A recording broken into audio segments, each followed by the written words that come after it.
Welcome everyone to today's webinar, Moving Beyond the Prison Pandemic, Reducing the Use and Harms of Imprisonment, Working Towards Decarceral Futures, hosted by the Human Rights Research and Education Center based at University of Ottawa. I'm Kevin Walby.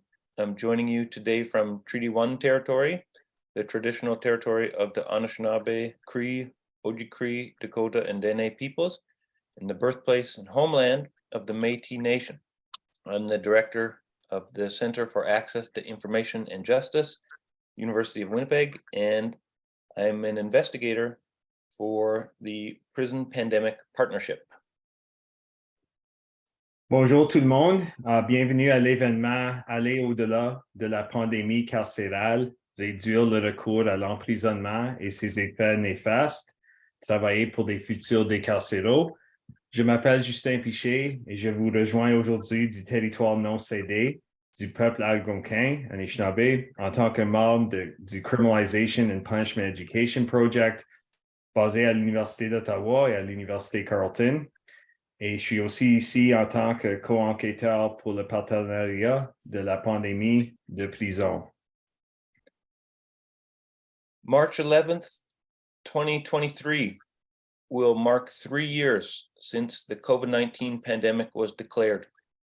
Since the onset of COVID, congregate settings across Canada have been hard hit by infections among those living and working within them, including prisons, where incarcerated people and staff have been infected at much higher rates than the general population. Based on the limited data that continues to be publicly disclosed about COVID-19 cases among imprisoned people, these infections have grown year over year as the pandemic has become normalized and treated less like a public health emergency. Total reported cases among people imprisoned in Canadian federal penitentiaries nearly doubled from 1,336 cases by the end of February 2021 to 3,489 cases by the end of February 2022, and have more than doubled again to 7,716 cases as of the end of February this year. During the initial wave of COVID-19, governments enacted several measures like emergency bail releases, expanded temporary absence programs with minimal harm and community benefits. So this raised the possibility of ongoing diversion and decarceration to reduce the use of imprisonment, especially given that many governments failed to provide reentry supports to people exiting incarceration despite calls from advocates and researchers to do so. These measures have largely now been rolled back, just as the paucity of reentry supports for criminalized people has persisted, undermining both public health and community safety in the process.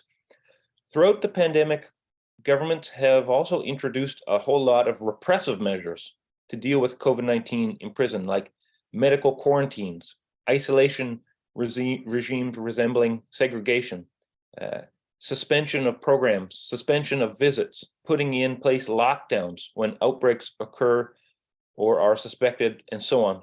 And we've heard from lots of imprisoned people throughout the pandemic that this period has been marked by a lack of personal protective equipment, lack of cleaning and hygiene supplies proportionate to the heightened risk posed by COVID-19 in these settings. And at the same time, vaccine access and hesitancy among prisoners has also emerged as a concern, with varying vaccine take-up rates across jurisdictions, signaling perhaps that some vaccine rollouts and communication strategies have been more effective than others. Now, these are just a few of the issues that experts with lived experience of imprisonment and reentry who join us today will speak about over the next 2 hours, and that the Prison Pandemic Partnership has been documenting throughout the COVID-19 pandemic with support from the Social Sciences and Humanities Research Council of Canada. Donc, le 11 mars 2023 marquera 3 ans depuis la déclaration de la pandémie de COVID-19. Depuis le début de la pandémie, les établissements collectifs partout au Canada ont été durement touchés par les infections parmi ceux qui y vivent et y travaillent, y compris les prisons et les personnes incarcérées et les membres du personnel qui ont été infectés à des taux plus élevés que la population générale. Sur la base des informations limitées qui continuent d'être divulguées publiquement sur les cas de COVID-19 parmi les personnes emprisonnées, ces infections ont augmenté d'année en année à mesure que la pandémie est devenue de plus en plus normalisée et traitée de moins en moins comme une urgence de santé publique. Par exemple, le nombre total de cas signalés parmi les personnes incarcérées dans les pénitenciers fédéraux canadiens a presque doublé, passant de 1336 cas à la fin de février 2021 à 3489 cas à la fin de février 2022 et, encore une fois, a plus que doublé pour atteindre 7716 cas à la fin de février de cette année. Au cours de la première vague de COVID-19, les gouvernements ont adopté plusieurs mesures telles que des libérations sous caution d'urgence et des programmes d'absence temporaire étendus avec un minimum de dommages et d'avantages pour la communauté, ce qui soulève des questions sur le potentiel de déjudiciarisation et de décarcération en cours pour réduire le recours à l'emprisonnement. D'autant plus que de nombreux gouvernements n'ont pas fourni de soutien à la réinsertion aux personnes sortant de l'incarcération malgré les appels de défenseurs et des chercheurs à le faire. Il est important de noter que ces mesures ont depuis été largement annulées, tout comme la rareté des aides à la réinsertion pour les personnes criminalisées a persisté, sapant à la fois la santé publique et la sécurité communautaire dans le processus. Tout au long de la pandémie, les gouvernements ont également introduit des mesures répressives pour faire face au COVID-19 en prison, comme imposer des quarantaines médicales et des régimes d'isolement ressemblant à la ségrégation. Ils ont suspendu fréquemment les programmes et les visites. Ils ont mis en place des confinements lorsque des épidémies, des éclosions se produisent ou ont été suspectées. Nous avons entendu des personnes emprisonnées tout au long de la pandémie qui disaient que durant cette période, ça a été marquée par un manque d'équipement de protection individuelle, un manque de produits de nettoyage et d'hygiène proportionnels au risque accru posé par le coronavirus dans ces contextes. L'accès aux vaccins et l'hésitation des détenus sont également apparus comme une préoccupation, avec des taux de vaccination variant considérablement d'une juridiction à l'autre, ce qui indique que certains déploiements de vaccins en prison et stratégies de communication ont été plus efficaces que d'autres.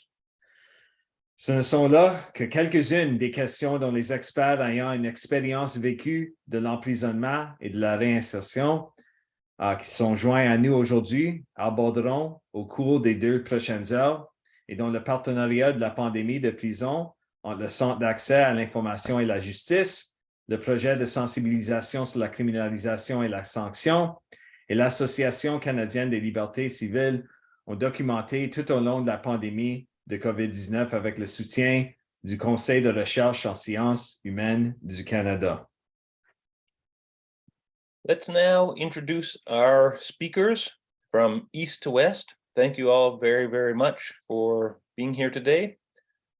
First, we welcome Sarah Tessier, who is joining us from the ancestral and unceded territory of the Mi'kmaq people. Sarah is a social justice advocate with lived experience who has spent the last 7 years working with and on behalf of some of the most marginalized, victimized, criminalized, and institutionalized men, women, and youth in Canada. As the impact manager, formerly incarcerated persons with the North Pine Foundation, she provides both financial and non-financial supports to organizations in their efforts to increase successful reintegration to their beneficiaries and reduce recriminalization. Among the many other roles she has, Sarah sits on the Lived Experience Committee for the Canadian Association of Elizabeth Fry Societies. Next, we welcome Patricia White, who is also joining us from the ancestral and unceded territory of the Mi'kmaq people. She is the first Indigenous peer support worker in Atlantic Canada. She was the first regional manager of a safe transitional space, which is a sixplex apartment building for Indigenous women. She's now employed with Path Legal as a legal advocate and is involved in the Transformation Voice and Systems Change Working Group with the Canadian Association of Elizabeth Fry Societies. Patricia is an Indigenous woman with lived experience, having served 4 years in the federal penitentiary system. Patricia is also a mother, sister, daughter, wife, teacher, and dedicated advocate for social change. Also joining us from the ancestral and unceded territory of the Mi'kmaq people is Randolph Riley. Randy is a prison activist and writer from Cherrybrook, Nova Scotia. He is co-founder of the Black Power Hour radio show collective on CKDU 88.1 FM. He's currently a member of the East Coast Prison Justice Society and a research assistant for Dr. Omnisor Dryden, who is the James Johnson Chair of Black Canadian Studies in Medicine, Dalhousie University.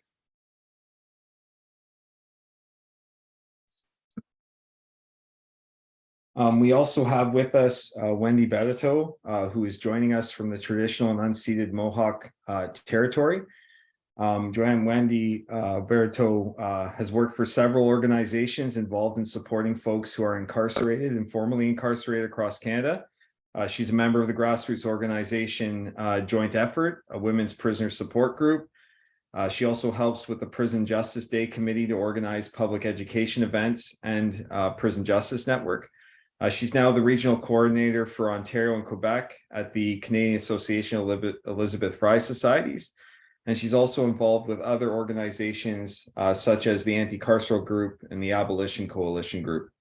Working in multiple regions has given her an appreciation for the federal carceral system and how it plays out in regional contexts. Also joining us from traditional and unceded Mohawk territory is Christophe Lewis, who is the founder of Freedom is a Must Foundation. Christophe was incarcerated for over 12 years. Having always had a passion for expressing himself through written and spoken words, he wrote poetry and music as a young man and turned to journaling and keeping notes as a coping mechanism while in prison for over 12 years, including in provincial institutions such as the Maplehurst Correctional Complex in Milton and the Don Jail in Toronto prior to his conviction, as well as Millhaven, Donnacona, Cowansville institutions, and the Federal Training Center. During his time in prison, he's experienced confinement at all levels of security. He's experienced segregation and involuntary transfer and other harmful conditions. He is currently on day parole and lives in a transition house. Next, we welcome Deepan Budlakody, who is joining us from unceded and unsurrendered Algonquin Anishinaabe territory. Deepan is an advocate for the human rights of prisoners and people with precarious immigration status, who was released from the Ottawa Carleton Detention Center over a year ago, and as a stateless person, is still waiting for federal government documents to be able to work. If you're interested in making a mutual aid contribution to Deepan to help cover the costs of housing, food, medication, transportation to appointments, including meetings he needs to attend in order to comply with his probation and immigration bail conditions, you can email justicefordeepan@gmail.com. Next is Lindsay Jennings, who is joining us from the traditional territory of the Wendat, the Anishinaabe, Haudenosaunee, Métis, and Mississaugas of the Credit First Nation, also known as Dish with One Spoon territory. Lindsay has survived the prison system and is currently a research associate with the Tracking Injustice Project, a law enforcement and criminal justice transparency project, which is tracking deaths by police using excessive force and tracking deaths while incarcerated. She's the current co-chair of the Transition from Custody Network, working to address gaps in discharge planning and to increase continuity of care for people moving in and out of the correctional system. She also chairs the Expert Advisory Committee for the Fresh Start Coalition, which is advocating for an automatic record suspension regime. Lindsay is a passionate professional advocate for the human and healthcare rights of currently incarcerated individuals. And over the past years, Lindsay has been dedicated to addressing preventable deaths in custody, and a more ethical, supportive, and compassionate process for the families of the loved ones who have died. Today, we also have Trish Mills, who is a settler of mixed ancestry living in Southern Ontario, which has been and continues to be stewarded by the Haudenosaunee, Anishinaabe, and Huron-Wendat, Erie, and Shomoden people. Trish is an anarchist who is queer, neurodiverse, and disabled, and who has experienced both being in prison as well as supporting others inside. She currently volunteers with a project through the Disability Justice Network, which is working to collectivize and amplify the voices and experiences of racialized and disabled prisoners throughout Ontario while providing concrete prisoner support. We are also pleased Sherry Meyer is joining us from Treaty 4 and Treaty 6 territory and the traditional territory of the Cree and Saulteaux, Assiniboine, and Métis peoples. Sherry is a human justice graduate from University of Regina and worked as a student with Correctional Services Canada in the area of urban parole. Since graduation, she has dedicated her life to advocating for prisoners in both federal and provincial institutions. Over the past 4 years, she has been a prison wife and has used education, professional, and personal experiences to help her fiance and other families navigate through the correctional system, especially during the COVID-19 pandemic. Together, they organized and held hunger strikes and protests in several Canadian carceral sites. Also here with us is Chantal Houle, who is joining us from Treaty 6 territory in the homeland of the Métis. Chantal is a formerly incarcerated mother, grandmother, daughter, sister, partner, and friend. She is currently a helper and member with Straight Up and is on a journey to find greater balance and joy in her life and work by taking each day as it comes, using her voice and experiences to live honestly and with integrity. And we have Kathy Kachuk, who is joining us from the traditional and unceded territory of the Squamish, Musqueam, and Tushla First Nations. Kathy was in prison for 20 years and has been on parole for the last 2 and dealt with the consequences of COVID-19 both inside and outside the prison. All right, so we have quite the lineup of speakers today who are going to share a lot of insights with us about the impact that this COVID-19 pandemic has happened behind and beyond bars and what we can do to work towards decarceral futures. So that's going to bring us to our first question, where every speaker will have roughly up to 5 minutes each to respond in whatever way they feel relevant based on their experience and where they're coming from. So that question right now is, how did the COVID-19 pandemic impact prison conditions or community reentry for you or those you advocate with and for? So to get us started off, we'll, again, first round is going to be east to west, and then second round will be west to east. So we'll start here from east to west with Sarah Tessier. Welcome. Thank you, Justin. Good morning, everyone. Welcome. So I spent 5 years inside a federal prison, and my release date was January 9th of 2020. So just before the onset of the pandemic. And I was released into a halfway house in Halifax.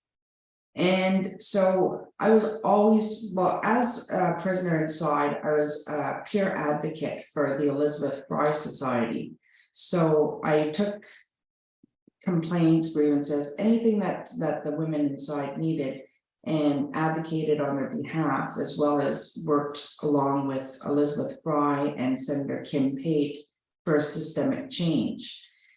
And so upon release, going to the halfway house, I was still in contact with the people inside so that I can still advocate on their behalf.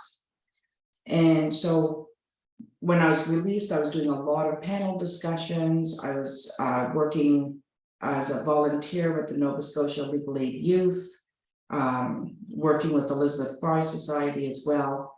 So I was out and about as much as I could be. as well as doing my mandated programming through CSC. When the pandemic hit and a state of emergency was declared, all that was put to a halt. And although there was community standards of restrictions, the halfway house took it above and beyond that.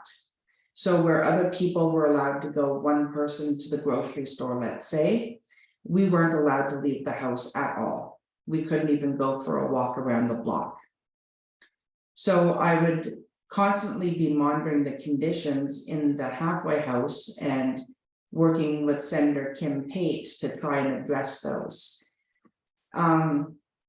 Of course, inside the halfway houses, there's no access to internet, although I was able to meet and be interviewed by Ashley Avery of Coverdale Courtwork Society, and through contacting her, she was able to get internet hubs from the library for the halfway house, which was good in a way because we were able to access programming remotely eventually. Although it didn't address the fact that you were imprisoned within a house now. So it's no different than being in the prison. And it was very restrictive. Inside the prison, through my advocacy work, the restrictions were extremely harsh.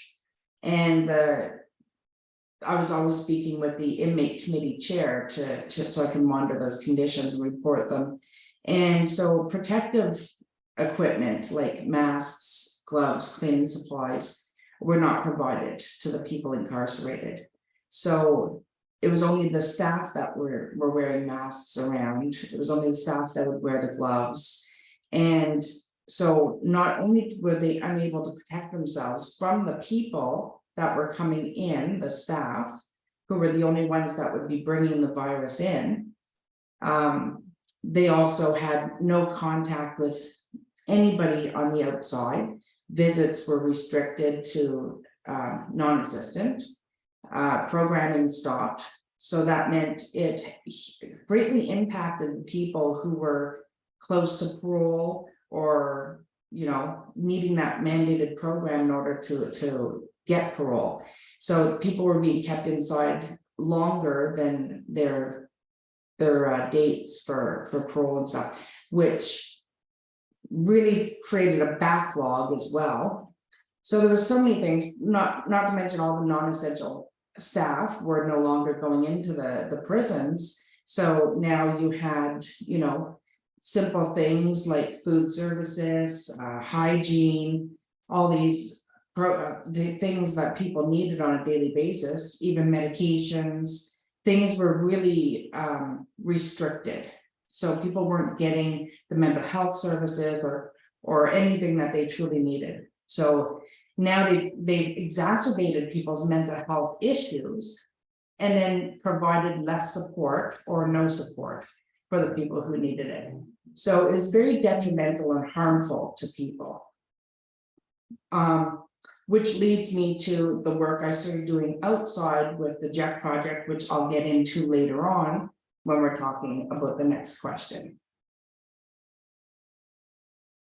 All right, thank you so much for that, Sarah. So we'll come back to you later. We're now going to turn the floor over to Patricia. Welcome. Hi, first of all, I'd like to say I'm super honored. This is an amazing panel, some fantastic speakers and advocates here. I want to start off, I guess I'll start a little bit more on the cultural side. Sarah and I know each other obviously very well. We've worked together quite a bit. My warrant expiry was in September 2020. I've already been working for EFRI as a peer support worker then. We had what was called down here was People's Park. So it was like filled with tents. And as Sarah was explaining about the JEC program, it was John Howard, Elizabeth Fry, and Coverdale that combined together. And we had all this funding for hotels for the women and the men. So which caused a lot of issues. A lot of the issues that happened was the sweat stopped even in the community, because even though we had an elder willing to do the sweats, the parole officers weren't allowing their clients to sweat because they felt like it was too serious. I've had COVID 4 times, even being vaccinated. I've never stopped working even through the whole thing. I think there was like no sense of stability. There was no sense of like consistency in terms of like programming, support. There was like, it was chaos. And then let's talk about the CERB checks. So everybody was getting all this money. So addiction was just going through the roof because everybody had all this money. So it was making, you know, so much more ODs. We had women selling their hotel rooms to men for drugs because obviously they're addicts and going through that path. But all the programming stopped, even with like the cultural base. You know, people couldn't smudge together. The healing circle stopped. It was like Sarah was saying, the mental health you could see was such a decline. So I also worked at Holly House, which is one of our supportive living houses. And there were some positives that came out of that because they were trying to push everybody out of the provincial centers who didn't have like extreme charges on their, I guess, on their record. So like they, you know, they got to come out. We had a few women who were charged with first-degree murder that we got to work on their case and they got to stay in the community instead of staying in prison. So I also had a partner who recently just got released on January 31st. He did 4 years in the provincial system. And they wouldn't go to the doctor if they had a sore throat, like nobody on their range, because as soon as they mentioned anything about a sickness, the whole range would get locked down for days and days at end. So they didn't have proper equipment, no PPE, never got, you know, no masks. They would nothing, no healthcare at all. It was terrible. Thank you. All right, thank you, Patricia. We'll now turn the floor over to Wendy. Wendy, are you here?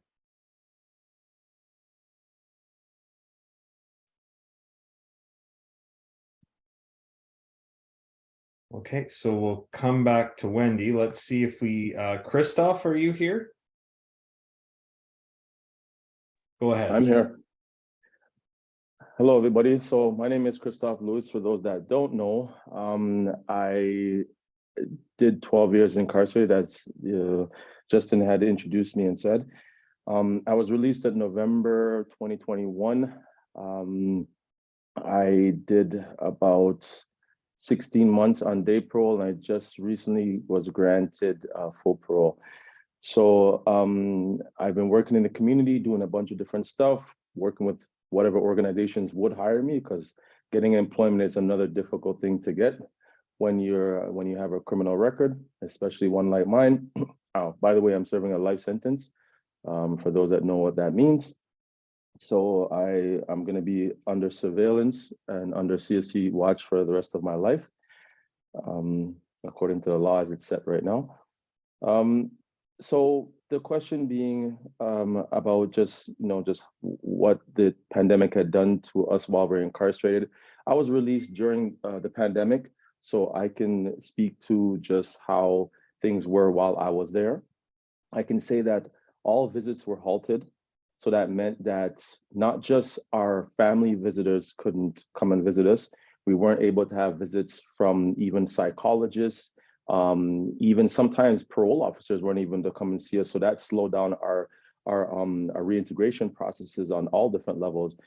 Forget about programs. There was no such thing at the time when the pandemic had hit. So for all those that didn't do programs or needed programs, they weren't able to be afforded those rights.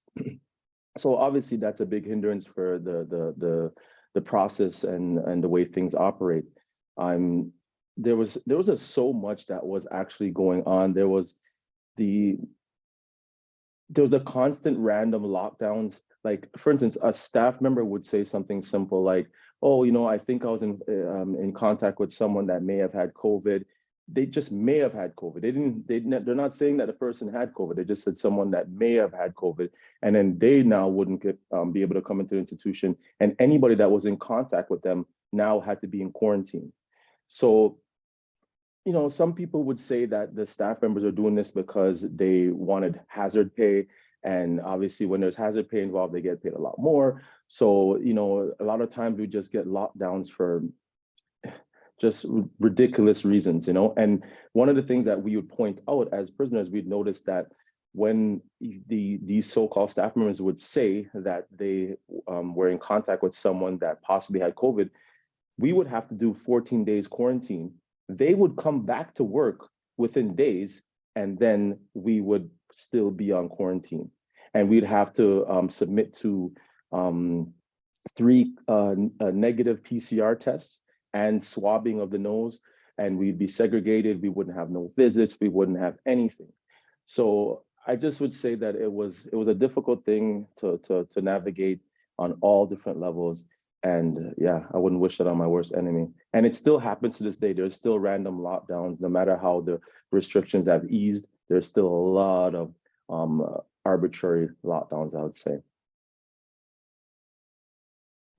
All right, thanks so much, Christoph, for sharing your experiences of the pandemic behind bars. So we're going to turn the floor over now to Deepan Budlakoti. Deepan, the floor is yours, and then after that, we're going to go to Wendy. All right, thank you everyone for inviting me to this event today. I will be speaking solely on my experiences while held at Ottawa Carleton Detention Center in Ottawa. I spent 4.5 years on pretrial custody. I was released on February 24th of 2022. I was held at OCDC prior to COVID and then throughout the COVID outbreaks. I personally got COVID one time in custody and then one time outside of custody. The changes that took place during COVID. So essentially we were on lockdown. They classify lockdown as in COVID lockdowns, medical lockdown, or just a lockdown. Essentially all form of segregation, same experience in terms of forced isolation. We did not have access to visitors. We did not have access to any type of programming. We were not able to have any type of PPE up until a year and change that went by during COVID, where we were allowed to get a mask only when you're leaving the unit. This also hindered the ability to have to see the psychologist and mental health. Mental health supports declined during the time of COVID instead of increasing, and we were in forced isolation longer periods of time. For example, it could be 38 days, 28 days. Sometimes we were released for 1 to 3 hours, and then the whole process will start again. Several things did change in terms of quality of food. Quality of food deteriorated significantly. Portions got less. Instead of getting a container, we started getting little cardboard dishes. At times, there have been months and months where we were not able to get fresh air. As some of you may be aware, at OCDC and the provincial institution, you don't have an open access to a window. In particular, at OCDC, you are in a cell where you cannot see outside of a window. There are times where you are with one cell partner or 2 cell partners. You are sleeping on a 2-inch mat, no pillow. You have an open set toilet with no air filtration that's going through the through that cell, and cleaning supplies from the prior to COVID to COVID time and beyond. Nothing changed in terms of hygiene or cleaning solutions that were provided to the units. In addition to that, while you're locked down and say someone is positive, the whole unit is locked down. Now, that same individual would leave the unit to go to take the shower. And then the individuals that were locked up, if that are not positive, would also use the shower. The staff would not clean those showers. One shower for 24 prisoners or one shower for 36 prisoners, depending on how many units are on that unit or how many people are in each cell. There are ongoing issues in terms of programming, getting access to visits, to even simply getting canteen. From going to be, so essentially having access to some fresh air and some supports to absolutely having nothing. So they stated that, oh, they invested hundreds of millions of dollars during COVID or to help individuals during reintegration society, et cetera, et cetera. It's all fine and dandy, but in actual reality, it's all on paper or expressed by Sylvia Jones in the media at that time, or press conferences, et cetera, et cetera. The actual reality is nothing was actually being done on the front lines. We were in lockdown. Again, same thing as segregation. I define it as forced isolation, as there's no difference. And you're putting everyone at risk, essentially. There was no ability to social distance, as you are on a unit that is 113 feet by 6 feet wide. Walking parameters are essentially 4 feet of that 6 feet, because there's assigned, I guess, benches and / tables on one side. You're living in a hallway setting, and you don't have access to fresh air. The correctional officers will come and go. It was consistent lockdowns, and I don't even know how to express it, that you're already going through a hard time while you're incarcerated. You would think that the state would provide you supports and to help you deal with the matter that's at hand, and now you don't even have proper information. You're not getting access to what's happening to COVID. And that is my 5-minute mark. I'll end by saying that while incarcerated during COVID, I would not wish upon anyone the conditions the inhumane, deplorable conditions that you deal with while in pretrial custody at OCDC in the capital state of Ottawa. Thank you. All right, thanks so much, Deepan, for sharing your insights. We'll now go to Wendy Barreto. Floor is now yours. Hi. When COVID-19 started and we started seeing restrictions within the institution, our fear, and my fear was that the restriction that were put in place might not be 100% removed at the end of the pandemic, or when things went back to quote, quote, normal. And then this is what we're seeing a lot. So a lot of the what was given, visits, ETAs, on-time documentation, like what everything is everybody else is talking about, would be coming back to pre-pandemic standards. And we're not seeing that in everything. ETAs are still, in a lot of institutions designated for women, are still not up. They're saying they need to retrain volunteers, but instead of retraining some institution, instead of retraining volunteers immediately, they're waiting until September and October. So some folks are not getting ETAs because they have no volunteers to take them out. Some places movements are still restricted. Personnel is still working from home. So some folks are not meeting up with their POs or their PWs as often as they should be. So the institution is not 100% back to pre-pandemic standards. And they're not doing community standards now. Federal government, provincial governments are almost all back to normal, but the federal institution CSC is still in pandemic mode. So there's still some quarantines happening. There's still some movement restrictions at times that may be happening if there's a few outbreaks or a lot of outbreaks. So for institution designated for women in CSC, they're not post-pandemic. They're still in pandemic mode. Be that as it may, not as intensive, but still there. So it can be problematic for people that are requesting parole, that haven't gotten their ETAs or the UTAs. I've heard from people that are having private family visits and then have to be put in quarantine once their family private visit is done. So a lot of people are sort of at times not necessarily wishing to go through all that, or not taking advantage of their private family visits also. Some institutions are down to one visit a month, one visit a week. So you can only get one visit a week. When pre-pandemic, it was maybe 2 days or 3 days of options of visiting, if that was possible. So I would hope that soon we will see a post-pandemic that looks exactly what a pre-pandemic looked like in the institutions. And that would be the ultimate goal, is, you know, go back to community standards. What is out on the community should be implemented.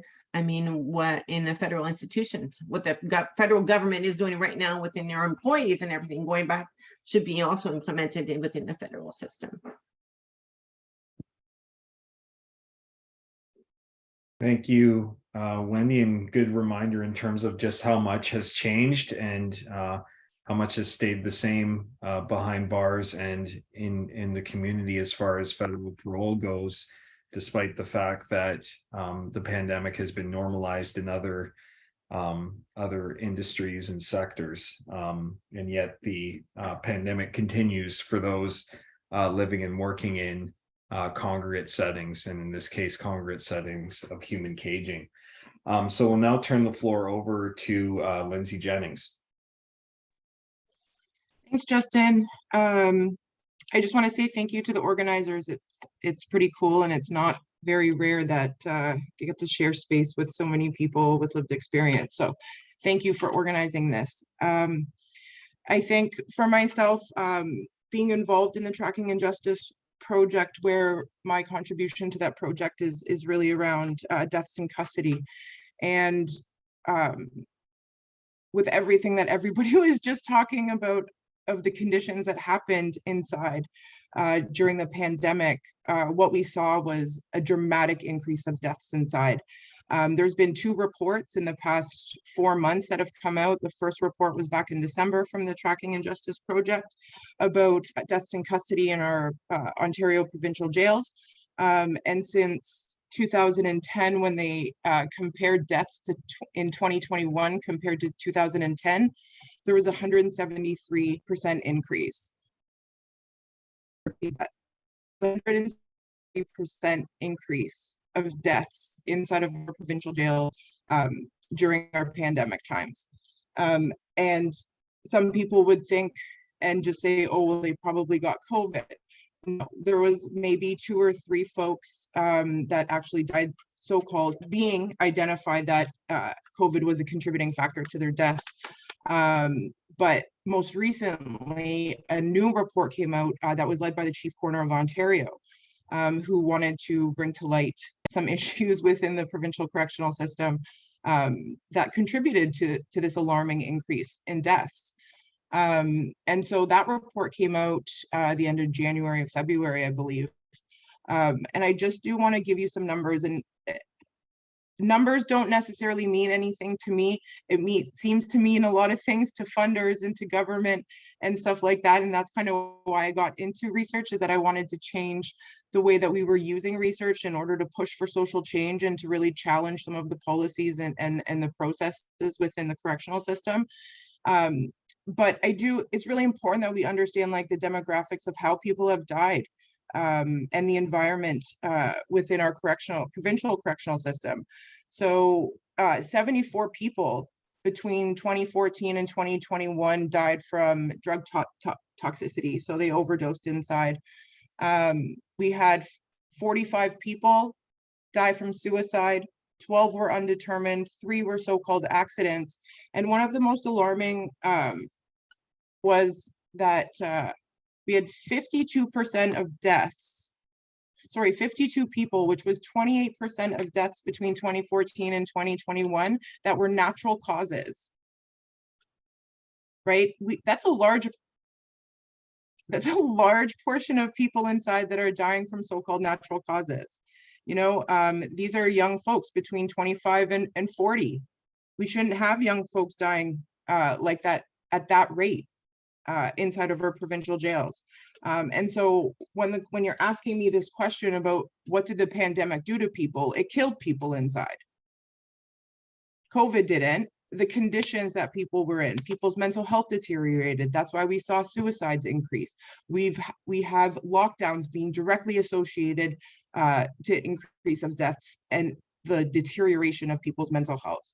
No visits, no programs, lockdowns constantly. I think it's important that we have to remember the way that people are living inside. Like during COVID, we have fridges and TVs and we had Zoom things, and everything moved and transformed into COVID life. Imagine you were stuck in your bathroom, and if you have a bathtub, that's your bed. If you don't have a bathtub, you put some pillows down on the ground. That's what people are living in. 23.5 hours a day is in your bathroom. And so, you know, that's naturally going to affect people. Like, we're still humans. People inside are human beings. We have been affected in the community by COVID. You know, we're talking about our brain fog, talking about burnout, exhaustion, social anxieties have picked up, depression, suicides have increased out here as well. Like, folks inside are humans, and they, the way that they were treated over the past few years, you know, the chief coroner's report identified 2 major contributing factors to the deaths: staff shortages and lockdowns, and non-compliance from officers and correctional staff. That's really important too. We keep pushing that we want accountability. Well, we have it right now. We have information that non-compliance is one of the biggest reasons and contributors to people not getting the healthcare response, the crisis response that they deserve in a time of crisis. You know, we have officers refuse to give naloxone. We have officers refusing to answer the distress button inside the cell. I also just want people, I would like to end off with this, is that, you know, we have control of our life out here for the most part, and even for the most part through the pandemic. We had the choice, people have choice to get vaccines, people have choice to wear masks. Inside, you didn't have a choice of what to do with anything or what you can do now. You can't protect yourself inside. You're defenseless inside. And so I do think it's really important that we don't get caught up in what our community standards are and how we're like, yes, not community standards. What's happening in our community, if you do this work and if you're an advocate for folks inside, we really need to remember that they are living in basically bathroom stalls, and they have not been given masks. 23.5 hour lockdown, no fresh air, no sunshine, no interaction, no connection. All of those contributing factors, you're not going to have healthy human beings, and that's contributing to their death sentences. One really small thing, 70% of the folks that died inside during 2021 were on remand. So when that links to re-entry is that these folks didn't even get an opportunity to enter back into the community. They went in there waiting for bail, and they came out in a body bag, and families got their children, their loved ones back in a body bag.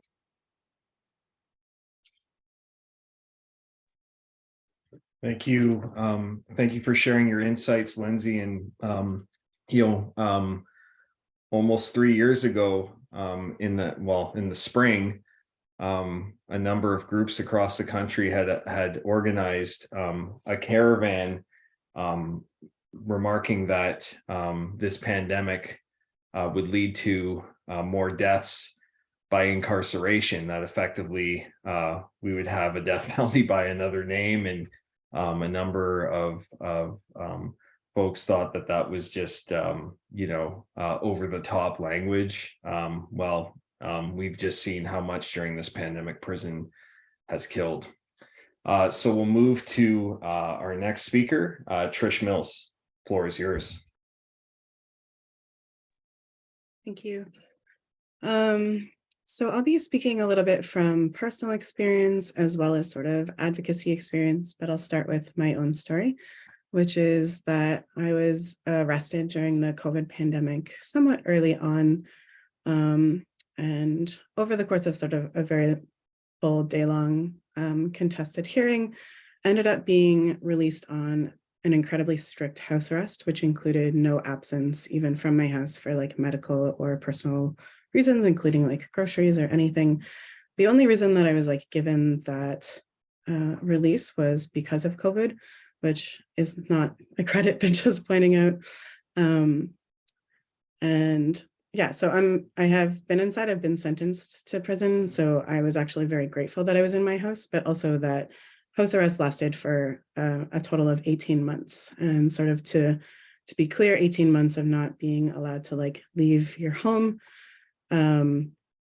is longer than a lot of like sentences pre-COVID that individuals got for sort of like sexual assault, negligence causing death, things like that. Again, this isn't at all a call for like harsher sentences or even a woe is me. I'm just trying to create a pointed comparison of how fundamentally like messed up the outcome was in around COVID in courts, even sort of like the most minor cases during COVID. So all in all, that had a profound impact on both my mental health as well as my physical health. And ultimately, it wasn't even the Crown that ended the sentence or resolving the situation. I actually forced a new bail hearing by requesting that my surety withdraw their support, which forced a new bail hearing in front of a new judge. So yeah, during that time of COVID and house arrest was also subjected to hyper surveillance by police and harassment. So lots of like police driving by, parking out front of my house, like calling to me when I was on the porch, just like making it very clear that they let me go, but they were also actively looking for any reason to put me back in, which is, of course, how police regularly treat people and communities who are Black, Indigenous, and poor. And that is perhaps like a good condition. So I'm also speaking a little bit today on behalf of the Disability Justice Network and some advocacy I did for a prisoner support project during the first 6 months. So did some noise demos to try and like make sure people knew that they weren't alone, which was during a time of COVID mandate lockdowns.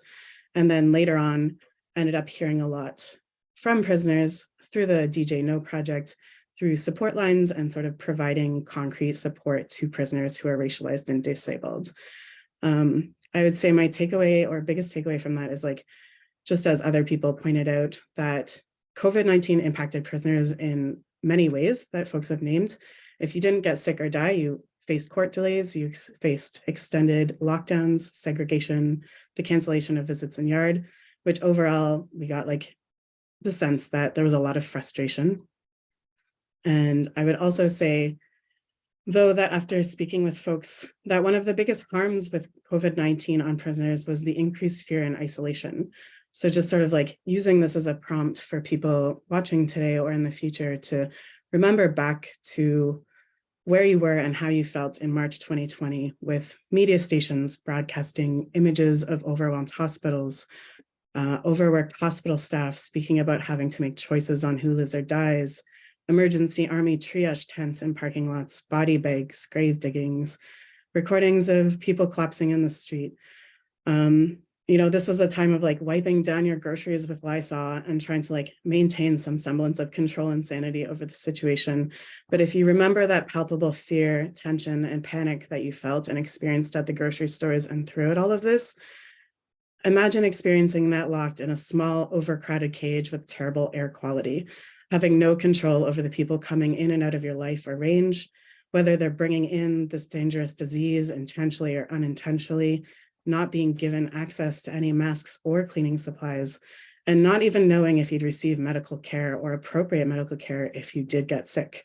And then imagine happening all of that in isolation. So no visits, no phone calls, trouble getting in touch with lawyers, no word from the courts, leaving that with the impression that nobody cares, that nobody is listening to you, and that somehow even you yourself think you deserve it. I think those are the feelings and experiences sort of like exponentialized is probably the biggest takeaway that I've received from talking to folks who have experienced prison sentences during those times. That's all. All right, thank you, Trish, for sharing your experiences of being in the community during this pandemic while being criminalized, as well as sharing your work with Disability Justice Network of Ontario. We're now going to shift to Sherry Meyer-Gordon. The floor is now yours. Go ahead. I don't even know where to start because the pandemic has, as an advocate, I was very busy. As a prison wife, I went through a lot of, well, I know Dr. Pichet knows, a lot of battles. The advocacy work eventually ended up making my fiance and I a target for a lot of things that we spoke about. At the beginning, there was like the whole no PPE when we were over at SAS Penn. And I'm kind of going to limit some of the information because we are already a target once again for where we're at right now with some of my advocating. We had battles right down from, well, we had court battles in 2020. We had our appeal that caused a battle for us, just having to do everything through video court.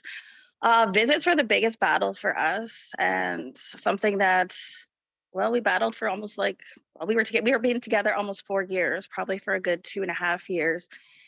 It was stuck right down to video visits. A lot of those video visits sometimes got canceled because there was the lockdowns and they couldn't leave off the range.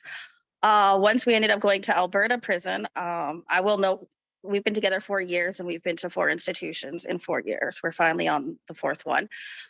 When we finally did start to get open visits, we got hit numerous times with the ion scanners.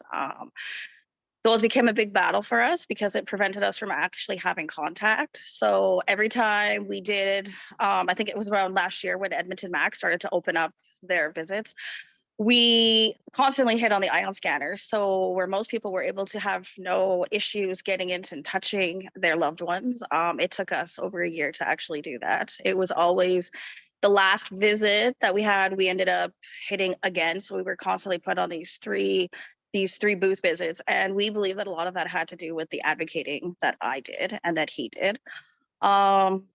Just programming too, like they're just, even like mental health wise, Dr. Piche is one I know he would know because I've shared my story with him a lot, who helped us to try and get my fiance to go into somewhere that would help with his mental health issues because they weren't being addressed.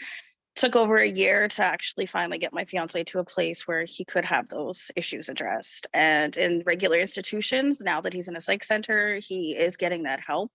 But prior to that, they just didn't have the ability to do it. Psychologists weren't coming into work. PO officers weren't coming into the work. They were working from home.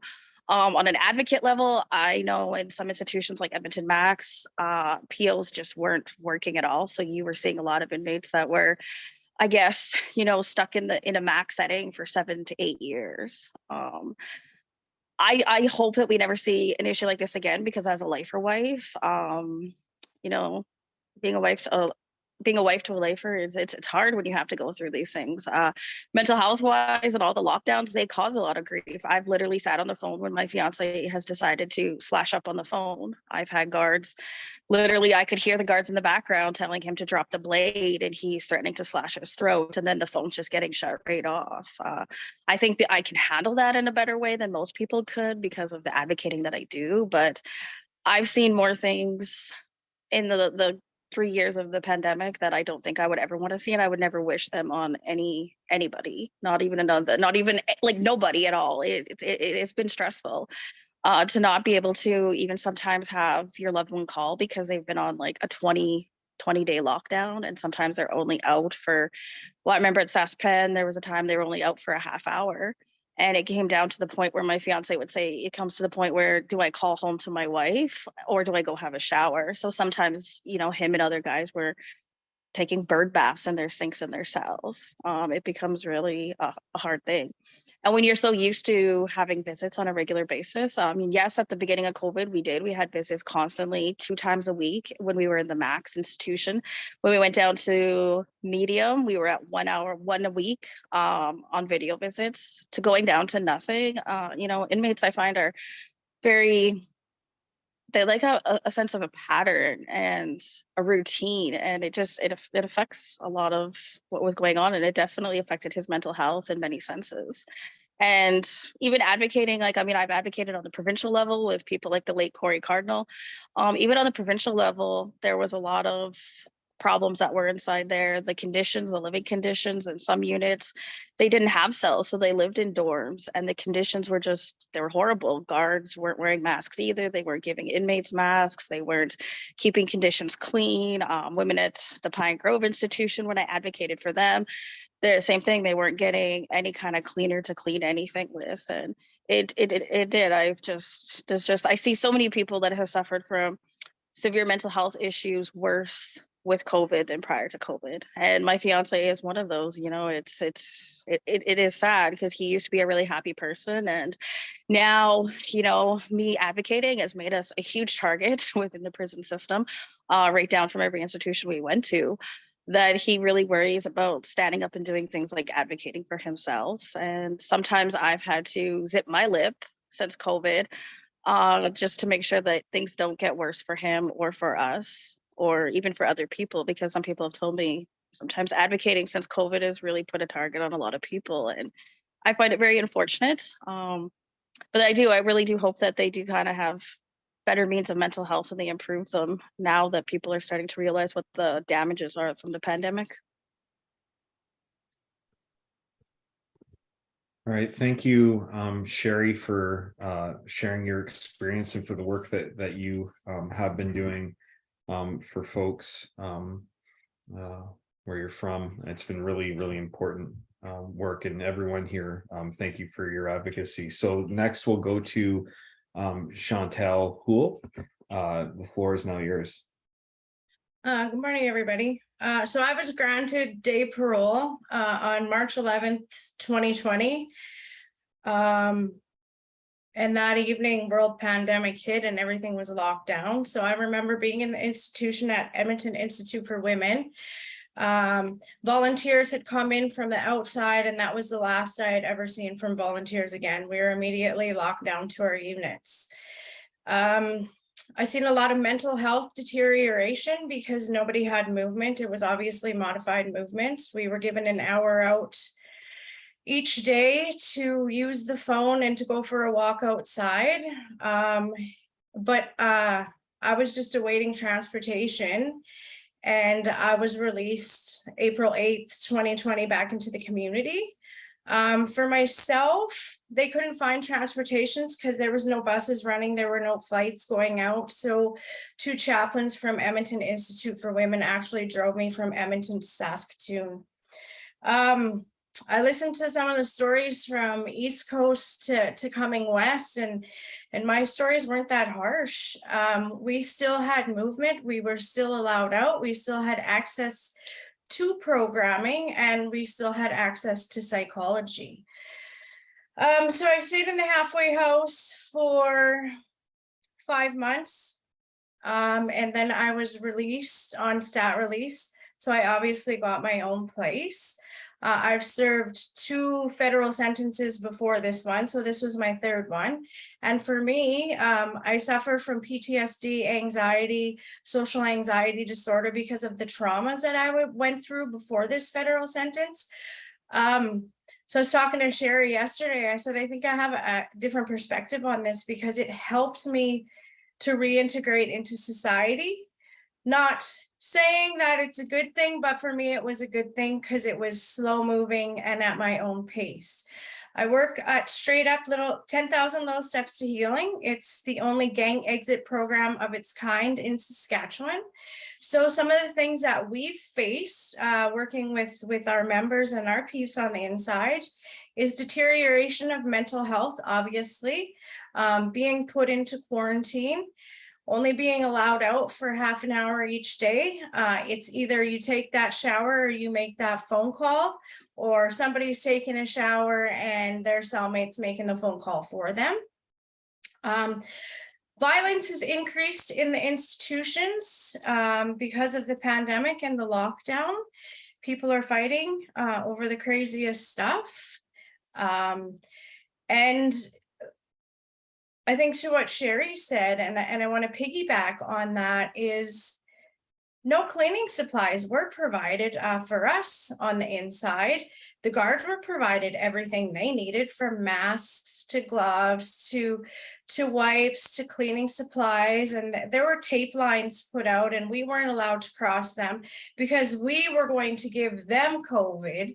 But the funny thing is, we always said, you're the ones that leave and you come back every day. We don't have the ability to leave and go out into the public where we're going to catch this virus and bring it back. So treated worse than ever.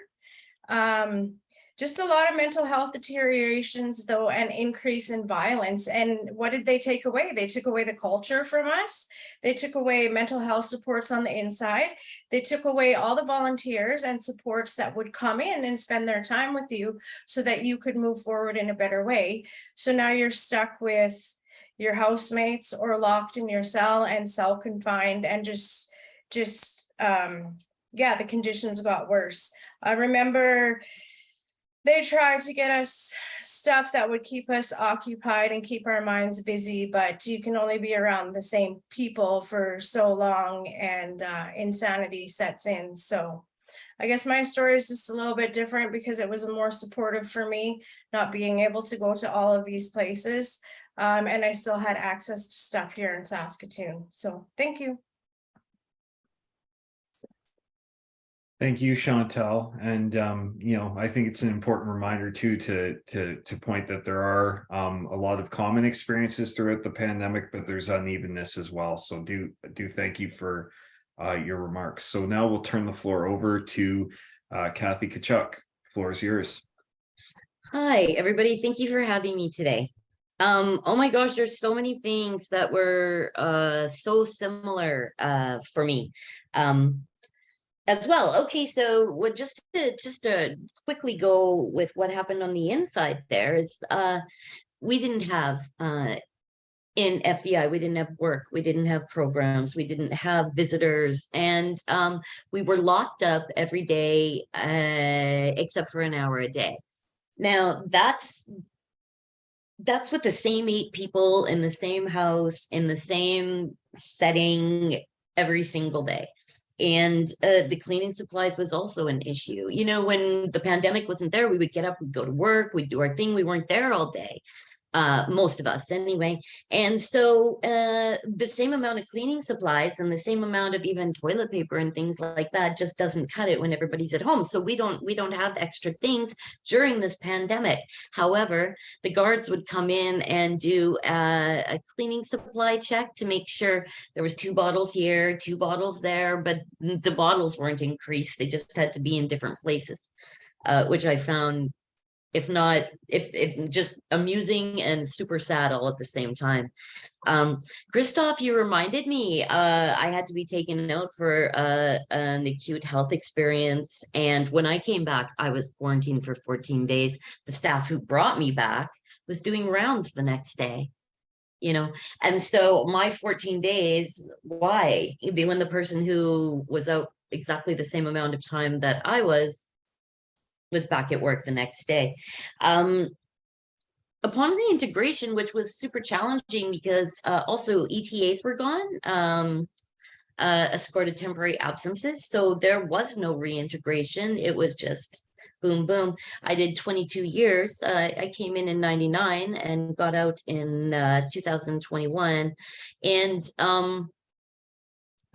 no ETAs, no reintegration. Luckily, I got my parole, and that's wonderful. I'm not complaining about that. I feel though that nobody could really give me an example of what I should be doing out there because the pandemic was new.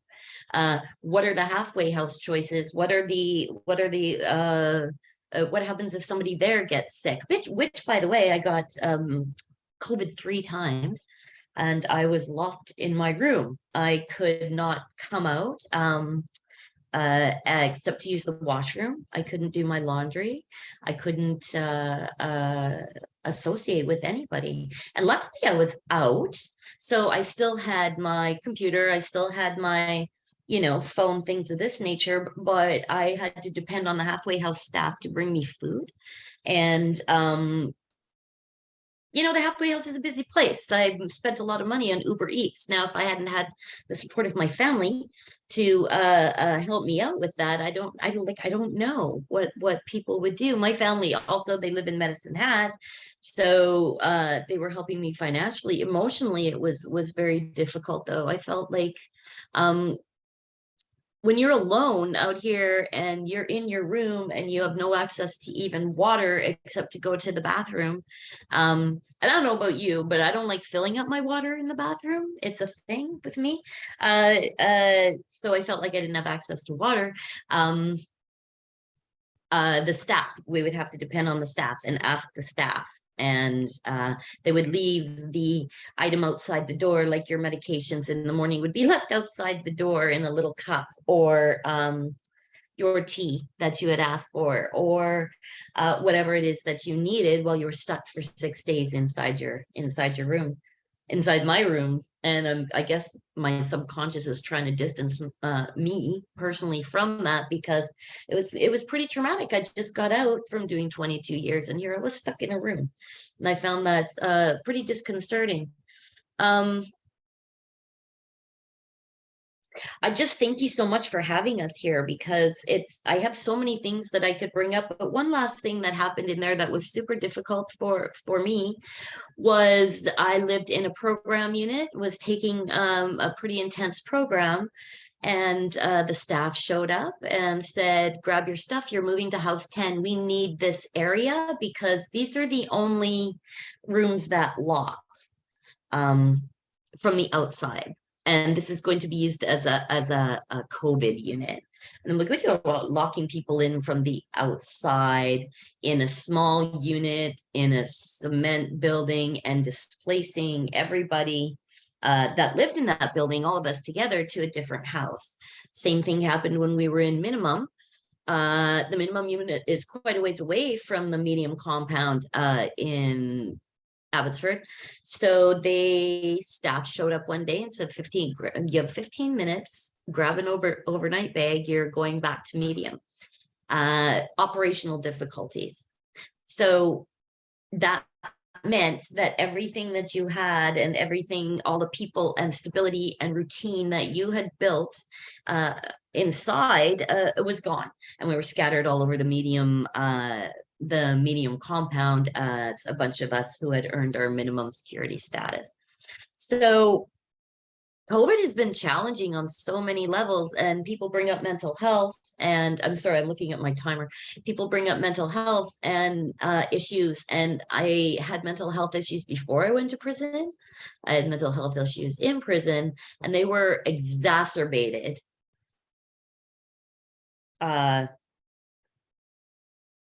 so severely when I was in there during COVID that it just seemed like that everything was closing in. I had to talk to my PO on a telephone if I could get a hold of her, and that was really difficult too after getting out after decades. And your PO is going up for you to supposedly speak for you at the parole hearing, and you haven't had any ETAs. And then luckily I got my parole, but I hit the streets kind of not grounded in any way. And that is, like I said, severely affected my reintegration. Thank you so much for having me. You're stuck with me again soon for another 2 minutes. Thanks. Thank you, Kathy. And thanks to all of our speakers for being open and just for being vulnerable to share some of the experiences you've had and share the pain that you've felt, and for your reflections on the COVID-19 pandemic harms of imprisonment and reentry. So now we're going to turn to a second question, and we'll go in the reverse order. So the second question is, drawing on your experience, what is one key support that governments and community members should invest in to improve outcomes of bail and prison releases for criminalized people in ways that will enhance community well-being and safety? So we'll come back to you, Kathy. Okay, there's so many things, and I decided that how can I kind of glom things together to try and figure out a way. The most important thing that I feel is most important thing. And I think that a peer-driven advocacy program for every parolee should be implemented. Meaning, when I get out of prison, I will have somebody there who knows what it's like to be in prison, who has been incarcerated in federal, provincial, whatever carceral setting that person has been in. That person is there for me and only me, not 19 people in my halfway house. And that person is the person who is going to help me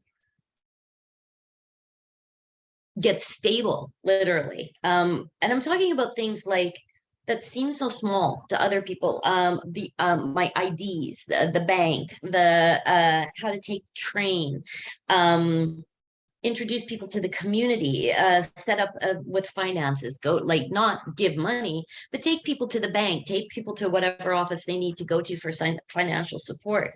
And it should be peer driven, because we are the only people who know what it's like to be the only people, you know.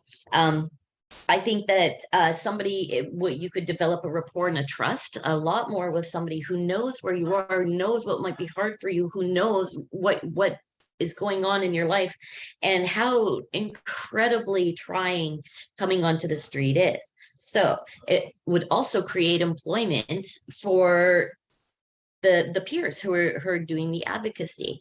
It would be an amazing program, and that should be nationwide, and it shouldn't cut off in just for federal, just for provincial, whoever. It should be anybody coming out of an intense carceral situation. And I feel like that would help people, oh my God, exponentially compared to what we have now, which is virtually nothing. Yeah, I think our people could help our people and then educate other people. And hopefully we could build a big network like that of like help, hope, and support. Thank you. Thank you, Kathy. That's a very good idea. Thanks for bringing up the idea, the possibility of peer mentoring, and recognizing that people have incredible skills to help people survive. And thanks for recognizing all of that. Thank you.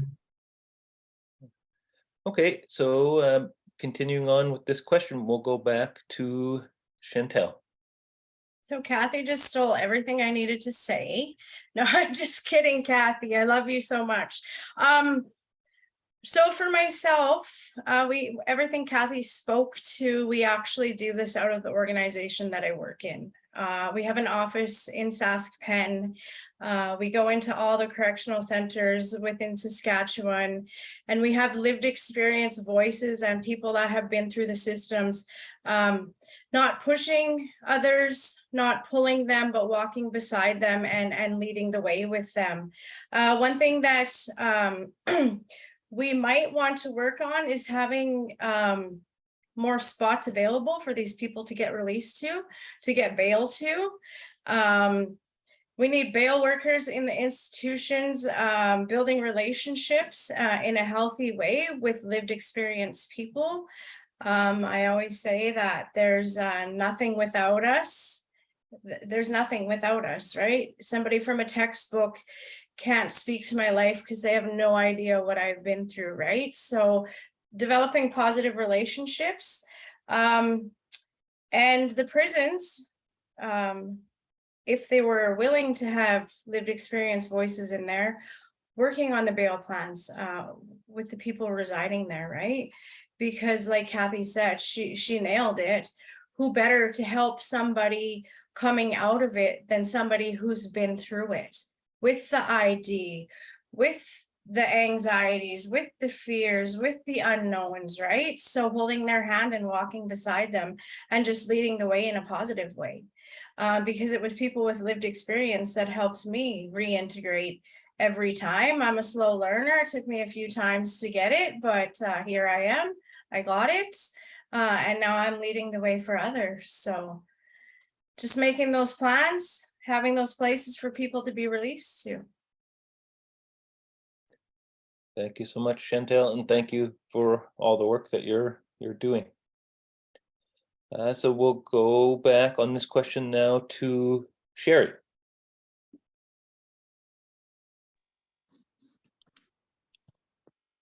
I don't know, can you hear me now? Yeah, we can hear you.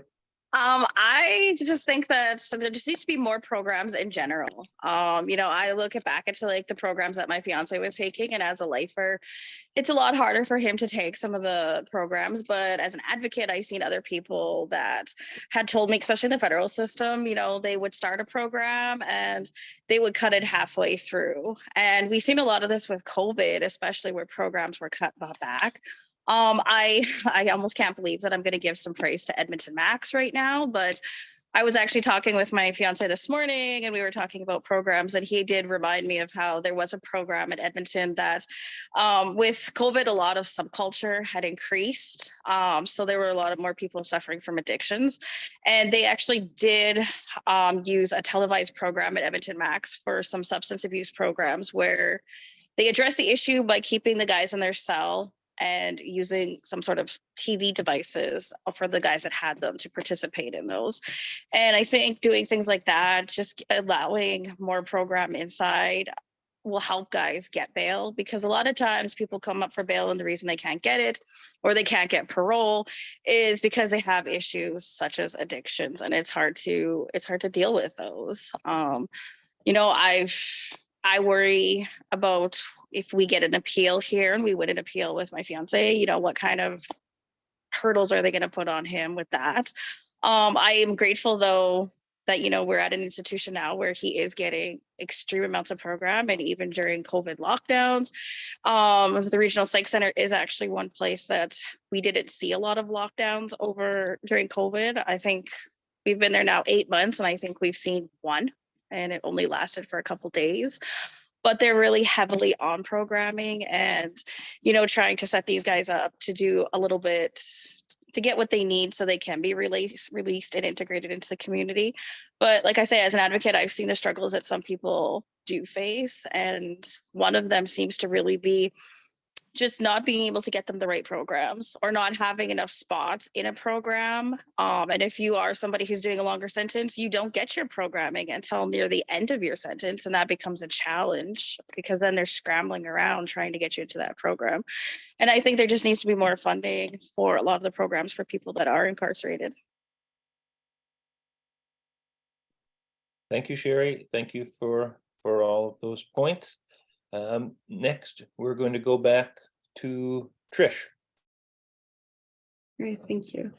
So I thought about this question a lot and went in maybe a little different direction, but basically most of the people that we talk to and support through the DJ No Prison Project are both racialized and disabled.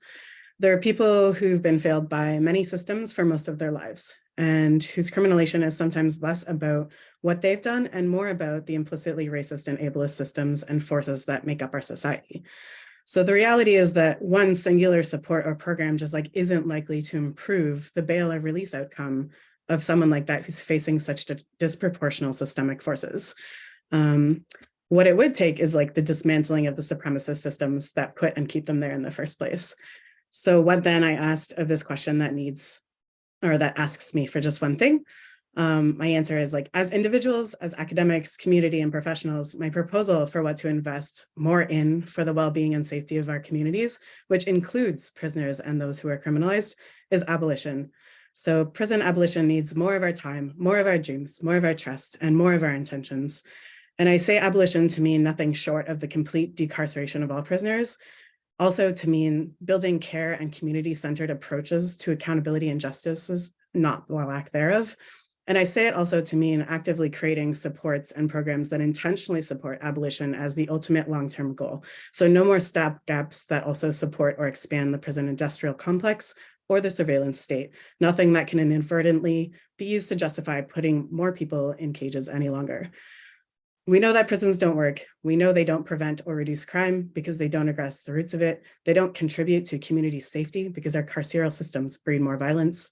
They don't rehabilitate, and they aren't containers that deliver ethical care. So I and the people that I work with and support are really ready for something different, and in fact, they need it. So my proposal is abolition. Thank you, Trish. You really put that very well and articulated, I think, a great vision of the kind of politics of a lot of the people working in this area. So yeah, thank you very much for your comments. I think next we're going to go to Wendy. Wendy, are you there? I am. Yeah, if we can hear from you on this question. Thank you so much for having me. I think, geez, Trish, what did you leave me? So everything that Trish said is, as an abolitionist, I concur. Until we get to that point, I think instead of thinking of how can we get folks out of institutions, is how can we stop them from getting into institutions.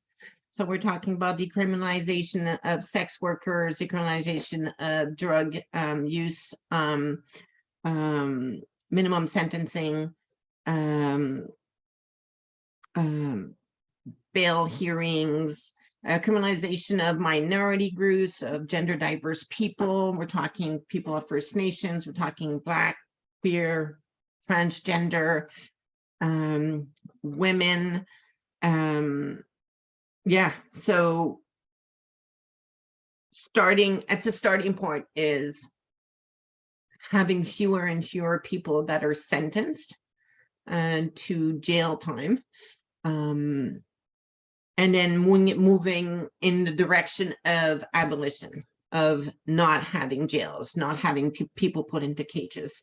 We're not helping any community when we take people out of their own community and put them in jail and pretend that we're helping these people or helping people. I'm not saying these people, but us people, because I'm also serving a life sentence. So putting people in jail and then expecting them, us to come back and just, you know, be well physically, emotionally, and that's not how it works. That's not how it works. My experiences with the federal system, and as a personal view, I did not come out of jail better than what I went in. CSC did not necessarily help me. I took the time, the 8 years I was incarcerated, to help myself.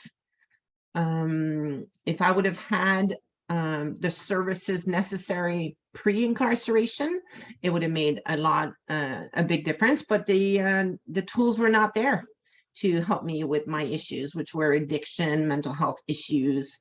I didn't have the tools to do that. The system didn't provide me the tools. So let's put our taxes where our mouth is and stop looking to the US as a solution to our carceral problem, and actually start looking at countries that are making life better, that are closing their prisons down, that have better social services to help their population. Thank you, Wendy. Thank you so much for making those comments on a vision for real safety, a vision for, you know, no longer relying on incarceration and fostering the harm that it does in our world. Okay, we're going now on the same question to Lindsay. Thanks, Kevin. You know, I think that if we were to look back at all these different webinars from like decades, a lot of the things, the key supports that everybody's highlighting are the same key supports that we've been asking for decades. And so I want to speak to Ontario based, because we need a political culture shift, I believe is I don't necessarily call it a support. You know, we went through the pandemic with Sylvia Jones as our Solicitor General, and Corrections was doing everything great. That was her only comment. We have a new Solicitor General, has not even made any public acknowledgement or any comment since taking Solicitor General of the conditions inside of our jails in our province. Sylvia Jones didn't address the deaths. Michael Kersner currently is not addressing the deaths inside. And so I think for me personally, like, I don't know what more to do anymore as an advocate. Like, I think funders need to start funding more grassroots and peer-led organizations. You know, we can learn from some of the other provinces. You know, Chantal and I know out east that there is more development, there is more movement in a better direction and more supportive. But here in Ontario, our governments don't care, and it's very obvious. And so I don't know how to answer your question honestly. Like, I think that we need, here in Ontario, we need to figure out how to convince people that, you know, the folks that are incarcerated are human beings. We're not just casted aside. We shouldn't be casted aside. And the government just ignores the call outs. The government's ignored thousands of emails, thousands of calls, open letters, rallies, class actions. Like, what more? We've had expert panels, we've had reports, we have data, we have everything you've asked for decades, and nobody says anything. And so for me, specifically in Ontario, you know, our voting turnout, I don't want to turn it to politics, but I guess that's kind of where I'm stuck in right now when I'm in this deaths in custody and I'm surrounded by death all the time and watching families get treated like shit when they just want some closure and answers around their loved one. It's about bureaucracy, and it is politics. And so, you know, Ontario's in a really shitty situation. We need to start voting. We can't just let our government be so-called elected officials when we're not even at a 30% voting, right? Like, we need to trust our government again here in Ontario. You know, there's so many people that are impacted by criminalization, incarceration, whether you've been inside or you're supporting somebody inside or you're working in this sector. You know, I'm not trying to be rude on calling out, but we need organizations, we need numbers right now. You know, people going into jail right now are dying at alarming and fast rates. And so I guess for me, we need a definite change, and we need more numbers. We need support. The activists, people with lived experience, grassroots organizations, the ones that are trying to do this work, trying to address, trying to get programming inside, trying to get housing for people to come out on bail. We're trying to get all these supports in place. We just need funding. And we need people to believe in us and to believe that the folks inside need support, and that human beings incarcerated deserve, at the very basic, like, their human rights and like to follow the Mandela rules. So I don't know, we just need pressure right now is what I think I'm trying to say from everybody who's either on this call or doing this work across at least Ontario. We need support, and we need numbers and a new government. Thank you, Lindsay. Thanks for bringing up the kind of broader parameters of struggle around this issue, and the need for cross-movement solidarity, building bridges across movements, I think is really important. Next, we're going to go back to Deepan.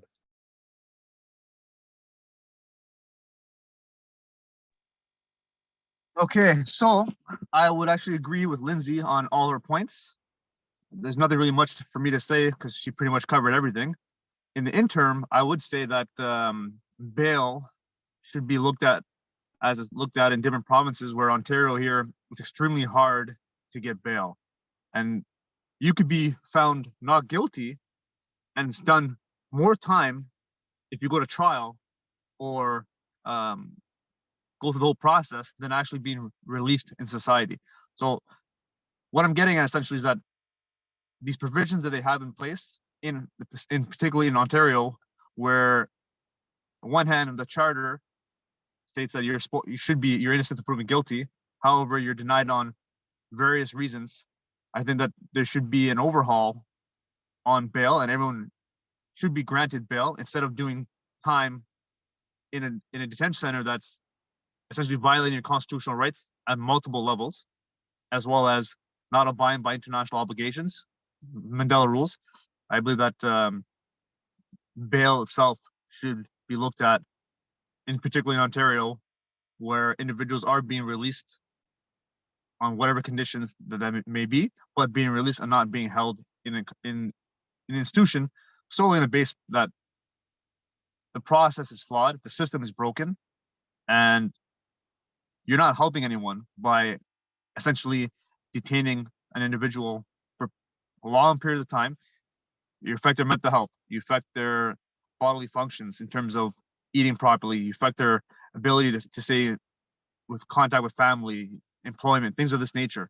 So overall, in the interim, again, I want to emphasize that everything that Lindsay is saying, I 100% support and agree with.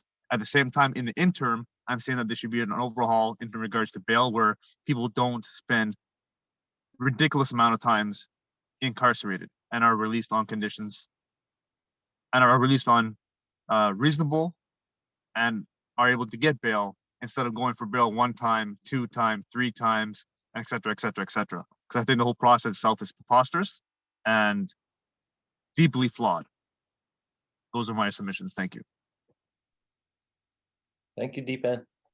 Thank you so much for those insights and a real concrete step that could be taken right away. Appreciate it. Next, we're going to go on the same question to Christoph.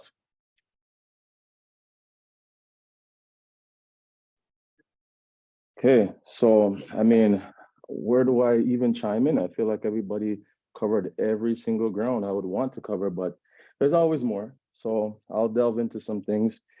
I think the consensus for this second question on what and where are the key supports that the governments and the community members should should they invest into?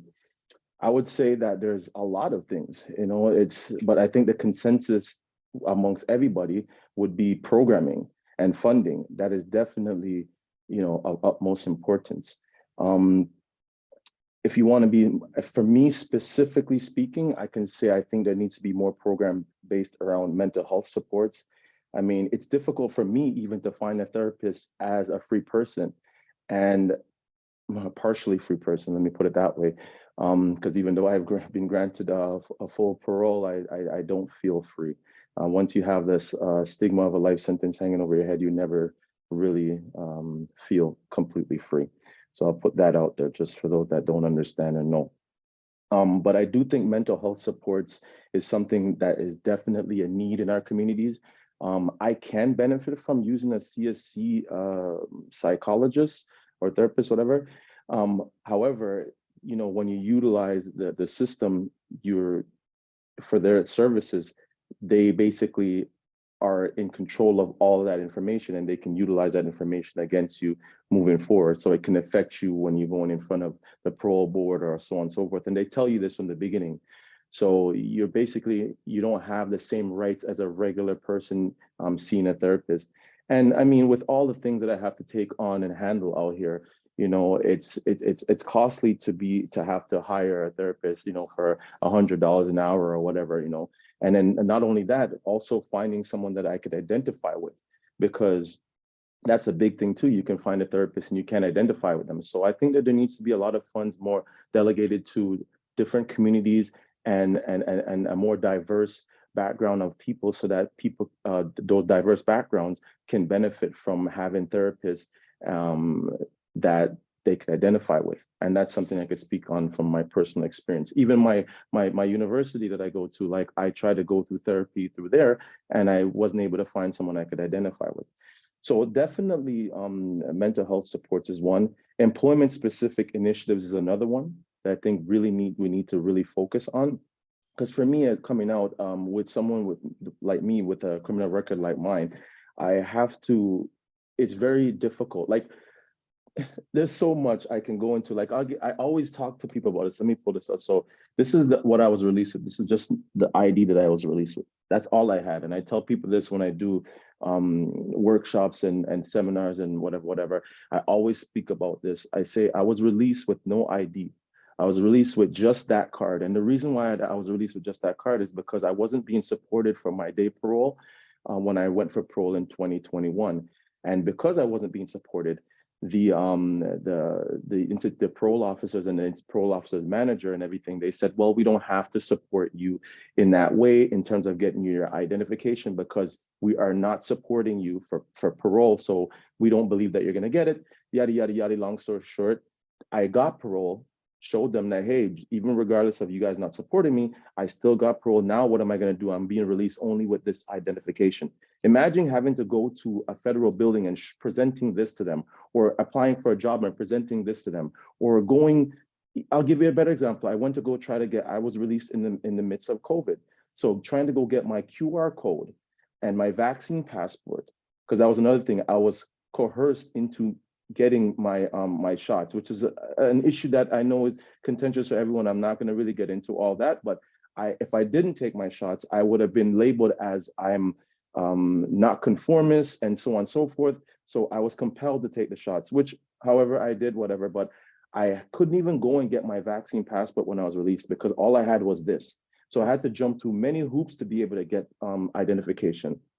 The long and short of what I'm trying to say is there needs to be programs that are geared towards making sure that rules are followed, and not just like the people that are overseeing these these rules are going to be followed. They can't just be people that are in cahoots with the system. You can't have another correctional officer looking over another correctional officer. It just doesn't work because they're colleagues, they're in cahoots with each other. Obviously, they're going to rule in favor of their colleague. So I think that's really important. Employment specific initiatives is definitely something I think people as returning citizens or returning prison people from prisons going home in their transitions to society, they need to have more help in terms of getting gainful employment, because if they can't be gainfully employed, what do you think they're going to do? They're going to resort back to what they originally did. And during COVID, all this stuff was exacerbated. Like by far, you could not go into certain places without proper identification. You couldn't, you had to book online. A lot of people don't even know how to deal with computers. Like, I mean, when I went away, there was certain social media wasn't so big. There's a lot of things that I had to learn over. So there needs to be programs that teach people soft and hard skills to be able to help them in their transition and have, you know, learn more specific trades. Because when you're incarcerated, we're literally using Windows 98. Like, who uses that to this day outside? That's what we're literally using whilst we're incarcerated. So, you know, there's so much I could talk about, and I know that we're limited in time, and I'll just say that there's many organizations that say that they support prisoners, and they won't even hire a qualified prisoner that has lived experience. They won't hire them to do specific jobs. So there needs to be more accountability for those people as well, that some of these not-for-profit organizations that say that they're there for prisoners and support prisoners. And to be honest with you, for those reasons, but not limited to those reasons, and I know I'm speaking fast, so sorry for your interpreter, as I know I'm pressed for time, but for the above reasons and not limited to those reasons, I felt the urgent need to found and register my own not-for-profit organization, the Freedoms and Must Foundation. And I really felt the need to do that because there isn't a lot of support for people with lived experience. So I thank you guys for bringing all of us together with our lived experience to share and talk about the issues that are affecting us whilst we're inside and now that we're in the community. It's really important. And I thank you guys for having me, and freedom is a must. And just always remember that broken crayons can still color, because even though we've been broken and bent, we're still able to, you know, make something out of ourselves. So thank you. Thank you, Christoph, for all of those insights and all those points about things that, again, can be changed right away and that people with lived experience, you know, have a lot of insights into. So thank you for all of those. You're welcome. On the same question, now we are going to turn to Patricia. Hi, I'd like to say, I think everybody's on the same page. I think, you know, there's some amazing advocates on this panel. I'm so honored to be sitting with everyone. I do want to say that I'm a firm believer in safer communities, diehard abolitionist. I believe in supportive housing. I do want to piggyback on what Christopher was saying about people with lived experience. Us at the Elizabeth Fry Society of Mainland, we just opened a thrift store that we employ all of our women that we support. I hate calling them clients because it's kind of like a power thing for me, and I don't like that, since I was a client with eFry before. And we teach them employment skills. I think that's super important, but the supportive living housing, I, you know, pay the people that live in there to clean, peer support.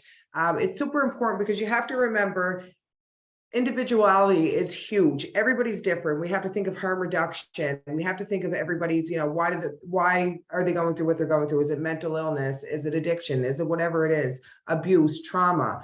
But everybody's story is different, and we need to remember that. So once, you know, even for myself as an Indigenous person, I got out to a white halfway house, white parole officer, white program facilitator, and there was no, I never felt a connection with anybody until I found my own wraparound supports in the community and built this community for myself. But what happens to the women and the men that can't do that? They slip through the cracks. They go back to prison where they're comfortable. That's why the majority of Indigenous women want to stay, because they have access to their medicines.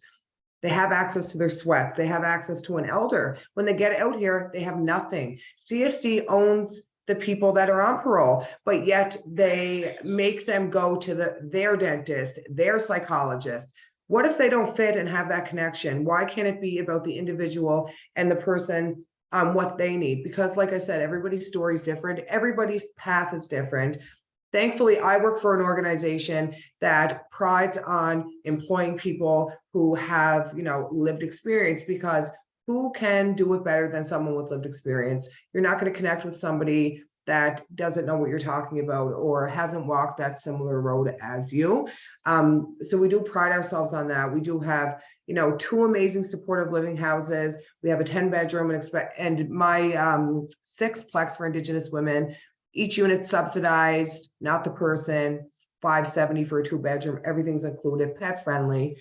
We have to remember that too, you know, it's super important to house people that you have to remember they have a criminal record check, they can't get into housing, they have to live in the hood, which is a high risk situation for some people. So like I said, individuality and treating people like equals is our #1 mandate. And mine as well. I do want to thank everybody today, and listening to you all, I'm very grateful. So thank you again, Kevin and Justin. You guys are amazing. So thank you for the invite.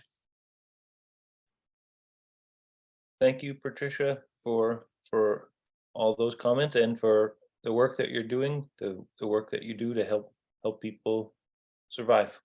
Thank you, Kevin, very much. And on this question, the last speaker we have is Sarah. Thank you, Kevin. So I mentioned earlier about the JEC project, and I think it's important just to mention this to talk about how we can change things for the future. So May of 2020, just weeks after the COVID-19 pandemic hit the province, the province of Nova Scotia and the Premier declared a state of emergency. So 3 community nonprofit organizations came together: the John Howard Society of Nova Scotia, which focuses on support for men experiencing criminalization, the Elizabeth Fry Society of Mainland Nova Scotia, and Coverdale Courtwork Society, both of which serve women, trans, and non-binary people experiencing criminalization, to respond to the urgent needs of provincially incarcerated people for safe housing in the community. So from the 1st of May to the 30th of September 2020, JEC supported persons exiting provincial jail who were also experiencing homelessness, ensuring a positive reintegration experience by providing release planning, justice system advocacy, shelter with appropriate supports. And this created a unique window of opportunity to support as many jail releases as possible, while also demonstrating the possibility of decarceration more broadly and advocating for more effective and responsible reintegrative pathways. So prior to spring 2020, Nova Scotia did not have any adequate processes in place to properly support community reintegration for people exiting incarceration.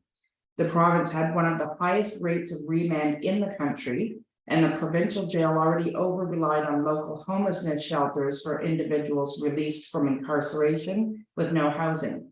In the context of the pandemic, shelters were operating at a reduced capacity and completely full, or other housing options were eliminated.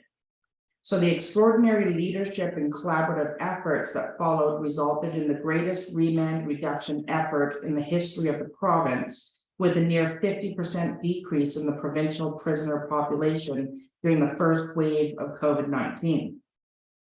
Over the course of a few short days in March of 2020, the provincial court, under the direction of Chief Judge Pam Williams, heard every non-contested bail application brought forward by Crown and Defence. The court supported bail plans for over 100 people facing charges.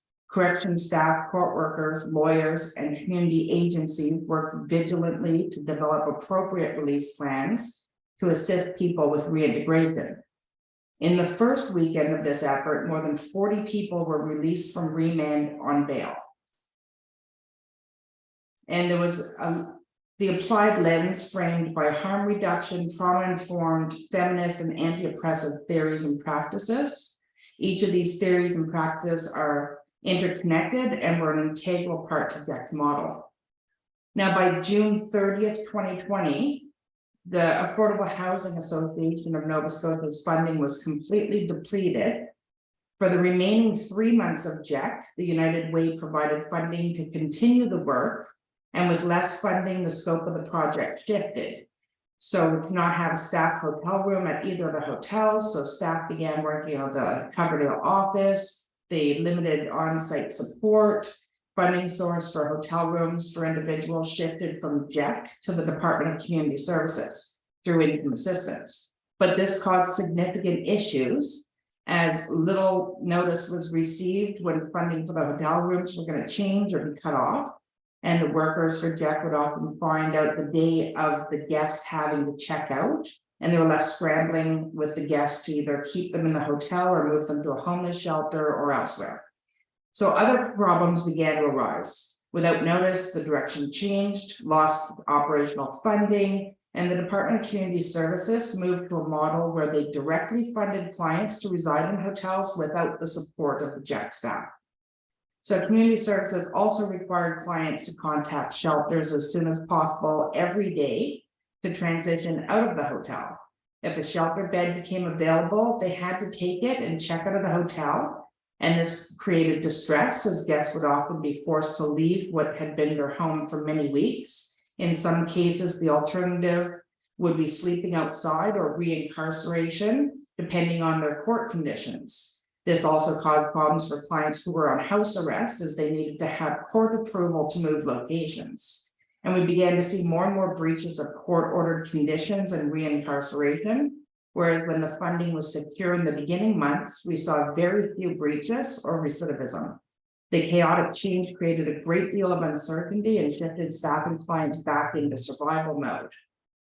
So the majority of the JEC guests were on bail and awaiting trial. Because of the pandemic, many court services were delayed, and this extended the time for which people would be under restrictions imposed by the courts.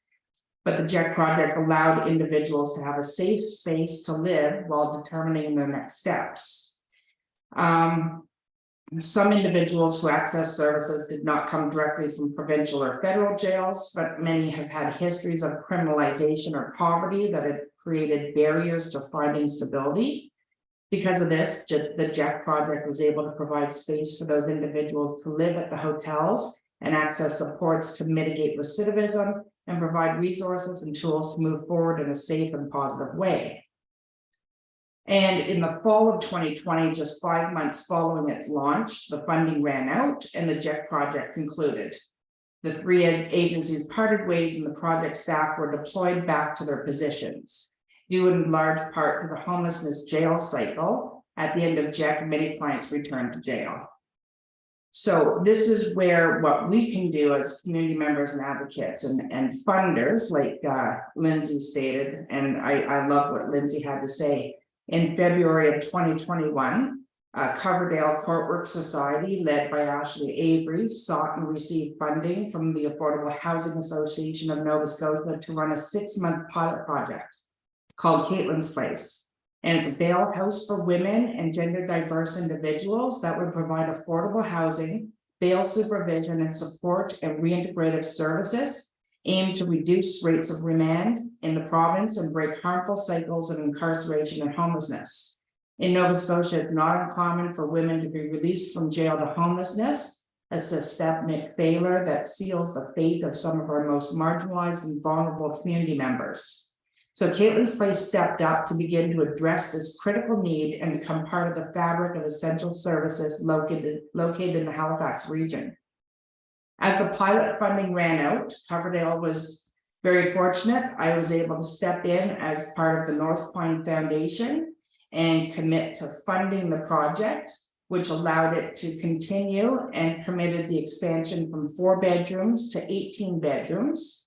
The increased number of the clients would be served from 6 to 15. We also assisted with startup costs, professional development and training, research development, staff and directing client supports, employment, education, peer support, harm reduction, counseling, bail supervision, recreational program. The staffing model was increased from 1 to 2 staff on site with a house director, as well as overseeing operations, as well as a comprehensive team of interdisciplinary professionals. It was also important, I reached out to Ashley at the beginning and said, who do you need in the community that we can support to help you? We can build this learning ecosystem. So we also funded Black Power Hour, A-Hands, Shelter Nova Scotia for the housing hub, Stepping Stone, the North End Community Center for MOSH. So all these community organizations were an integral part of the success of Caitlin's Place. Since opening the doors, 71 women have called Caitlin's Place home.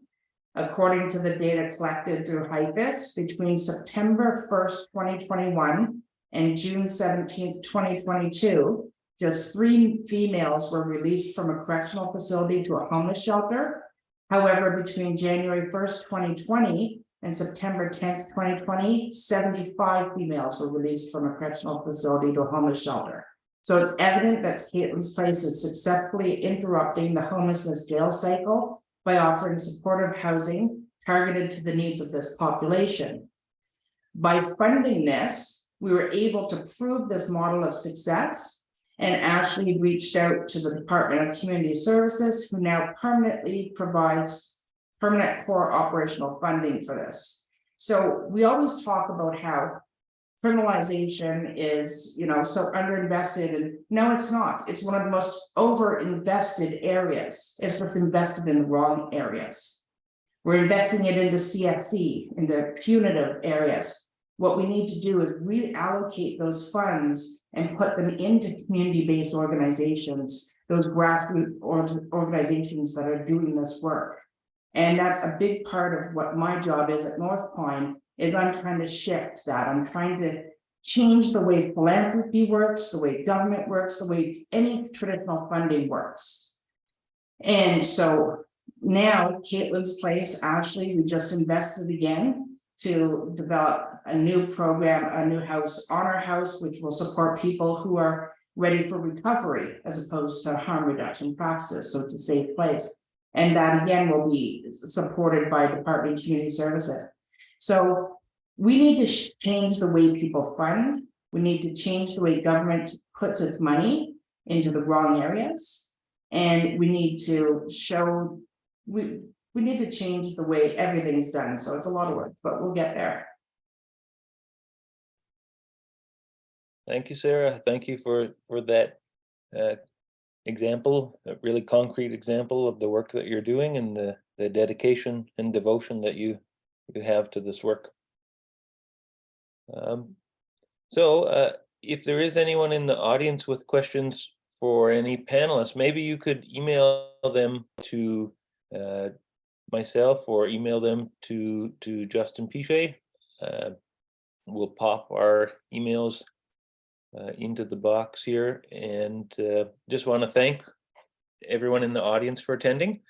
And I just want to say it's clear from what we've heard today that the COVID-19 pandemic has really exacerbated the harms, the challenges faced by criminalized people in ways that actually undermine our health, our well-being, our safety. So we need to move beyond the prison pandemic. We need to divert and decarcerate people from custody, and we need to build communities, not cages, to meet the needs of all people. Prevent violence and then respond to it in transformative ways when we can, and also ensure that those who are behind bars for the time being are treated in a more humane and dignified manner, to the extent that one can be while incarcerated in a site of confinement. Thanks to all of our expert speakers for your really brilliant and beautiful perspectives and voices, and for all the work that you do. Thanks to Caroline from the Human Rights Research and Education Center for all the work that you did to make this webinar possible. And thanks to our ASL interpreters Tanya and Heather, for the work that you did to make this event more accessible. Do visit the website of the CPEP, of CAIJ, of the HRREC, and you will see in the days ahead that this webinar will be available there as a video and as a segment in the Journal of Prisoners on Prisons in the future as well. Take care and stay safe. I'll pass it over to Justin. Donc, comme Kevin vient juste de mentionner, malheureusement, nous arrivons ensemble à la fin du temps aujourd'hui. Donc, en conclusion, c'est très clair à partir de ce que nous avons entendu aujourd'hui que la pandémie de COVID-19 a exacerbé les méfaits et les défis auxquels sont confrontées les personnes criminalisées d'une manière qui compromet notre santé, notre bien-être et notre sécurité collective.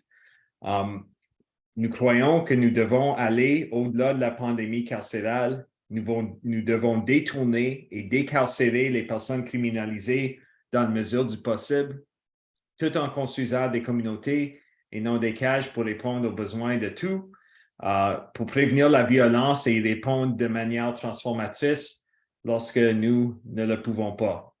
Tout en veillant également à ce que ceux qui restent derrière les barreaux, pour l'instant, sont traités de manière plus humaine et digne dans la mesure où l'on peut être dans des lieux d'enfermement qui sont fondamentalement inhumains et injustes. Merci à nos conférenciers experts pour vos points de vue et vos voix et pour tout le travail que vous faites. Merci à Caroline Fauché du Centre de recherche d'enseignement sur les droits de la personne pour son travail logistique qui a rendu ce webinaire possible. Merci à nos interprètes, celles du SLIO, Tanya et Heather, pour leur travail afin de rendre cet événement plus accessible. Visitez les sites web, les médias sociaux du Centre d'accès sur l'information et la justice, de CPEP, du Centre de recherche et d'éducation sur les droits humains, dans les jours à venir pour la vidéo du webinaire et le prochain numéro du Journal of Prisoners on Prisons où une transcription de l'événement aujourd'hui sera publiée. Donc, prenez soin tout le monde et protégez-vous. Bonne journée.